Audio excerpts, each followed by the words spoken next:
Wait! Okay, now, from the beginning. Get it, boy.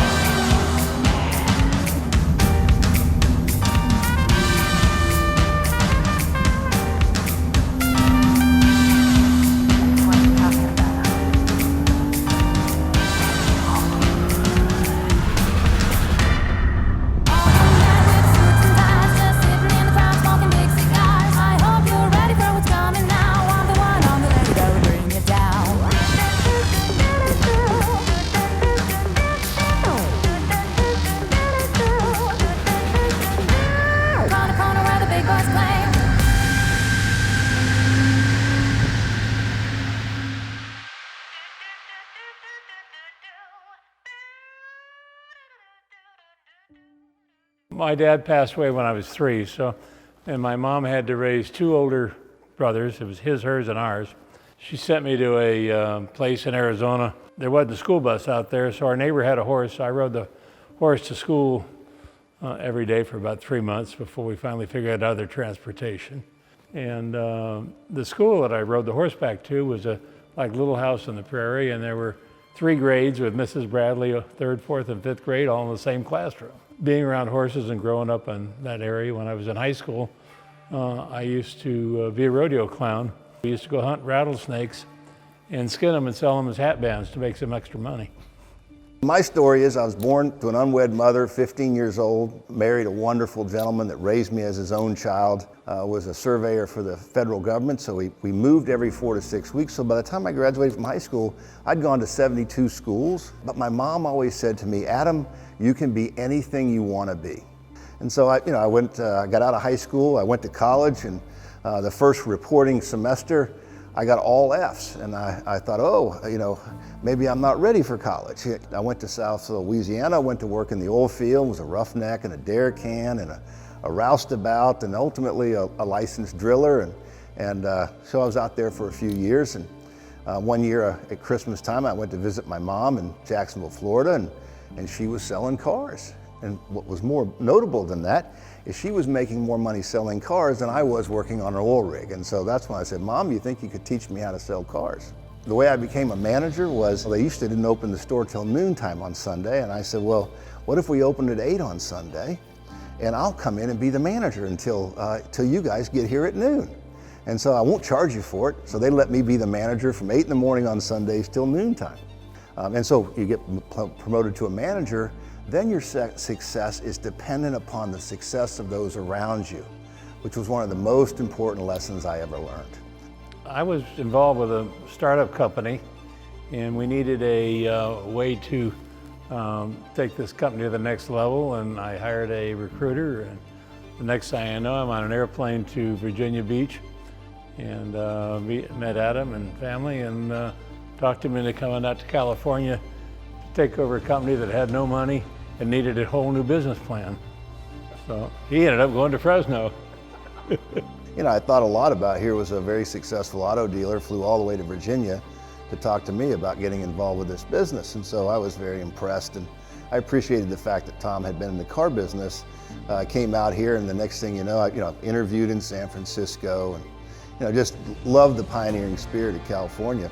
And but the reality of it was Tom had sold me on the dream, but he delivered me in the reality, which was Fresno. It was 125 degrees. Yeah, and he had to go raise money to keep this thing going. The idea is to help private parties sell their own cars. People wanted to sell their cars, they would bring it to us, we'd put it on the lot. Back then, it wasn't really a great business model, so we moved on to other things. I was at that point in time putting a group of dealerships together, which became First America Automotive, and we built it up to 31 dealerships with a plan to go public. While we were on the road, the comparable companies, Sonic and Group 1 and the rest of them, all dropped 40% in value in 2 weeks.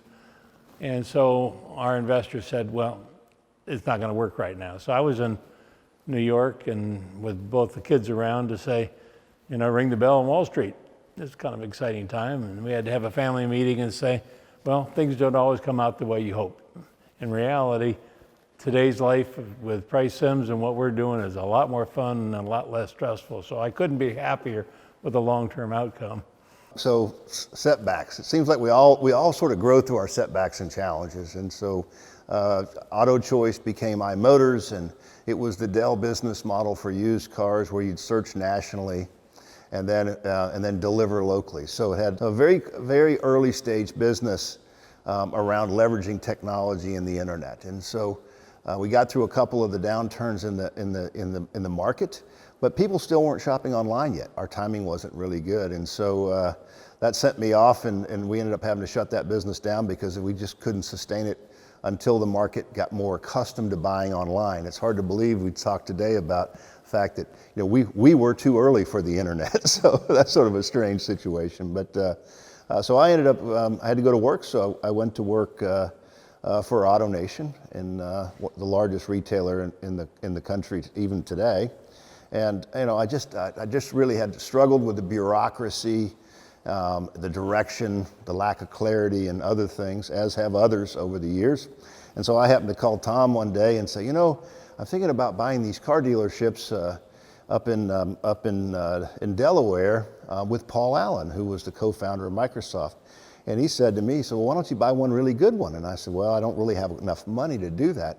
And he says, well, if you think about it. So I thought about it, called him back, and he and I looked to buy our first car dealership together. This was back in probably the end of 2002, and then it sort of moved into 2003, and we were going to buy what is now Toyota Marin, and the deal fell apart. And Tom said, I think there's one for sale in Sunnyvale that has got volume potential. And so we drove down there, and we were fortunate enough to secure a deal and buy that dealership back in March of 2003. Like anything, timing is really important in what you do, and we really understood the internet when dealers hadn't really embraced it yet, and we fully embraced it. And so I think when we bought Toyota Sunnyvale, it was maybe top 300 or 400 in the country. It was a very small dealership, and before you know it, we were selling 700, 800, 900, even over 1,000 cars. And we became the 9th largest Toyota dealer in the United States. Then as we grew a little bit more, I said, Adam, you run all these things. I'm gonna just make deals or things like that. And so that's where Price Sims got launched, and where all the stores came together. We got all the managers and the employees around and said, 3 fundamental things we're gonna do. Number 1, we're gonna have fun every day. Number 2, we're going to be successful and win. And number 3, we're always going to tell the truth, because our memories are never good enough to do anything else. Besides, that's the right way to do it. So those are kind of the basics that we operate till today, and how we rely on our whole family. It is a family. We go by Price Sims Family Dealerships. We really care about your success, as we all win together, much as our customers win with us as well. Beyond that, we promote within. We've generated a lot of general managers through people that started as salespeople or in service. And it's our goal to make sure that our success is shared with everyone in the organization. Our core values as an organization are, how do we make it easier and easier for customers to do business with us? How do we make sure everything's prepared? The cars are clean. We have the right mix of inventory that we need. Everybody has the tools to service the customer well in the service drive or in the sales side of the business. And then, secondly, how do we make it easier and easier for our people to provide those goods and services? We are obsessed at removing those barriers. We think it sets our people up for success. Our 3rd core value is a relentless commitment to process. And our 4th really came from Tom. He just mentioned it. We would never do anything that's not win-win. We'd never say anything behind closed doors that we wouldn't say with the customer in the room. And so we think our organization is an organization that provides people with the opportunity to reach their full potential. I just know that our fundamental family values, what our parents taught us, and how we've gone through life, that's just who we are. We really appreciate the opportunity that we have every day when we wake up. And candidly, we want all of our leaders to really appreciate the position and the good fortune that they've had, but we're anti-arrogance in every way. We appreciate the opportunity that we have, and we want to extend that opportunity to others. We think that the ownership experience is just as important as who you buy the car from. We really care about the community, probably a lot more than a corporate company could do.